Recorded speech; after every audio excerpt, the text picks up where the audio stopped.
Part B, or medical insurance, helps cover services from doctors, outpatient care, preventive services, and medical supplies. It ensures that you have access to essential healthcare services outside of a hospital setting. Part B entails certain costs for beneficiaries. These include a monthly premium, an annual deductible, and co-insurance copayments. The premium in 2023 is $164.90 per month for most income, and the deductible is $226 per year. Enrolling in Medicare Part B usually happens when you become eligible for Medicare.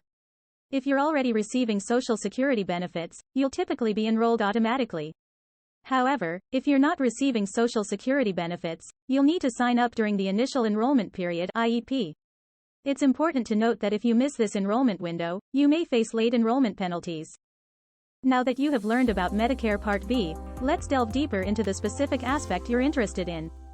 Do you want to know more about Medicare in general, the costs associated with Medicare, how to enroll in Medicare, or would you like to explore the topic of Medicare Supplement Insurance, Medigap? Please let me know which area you would like to focus on. Please make a selection.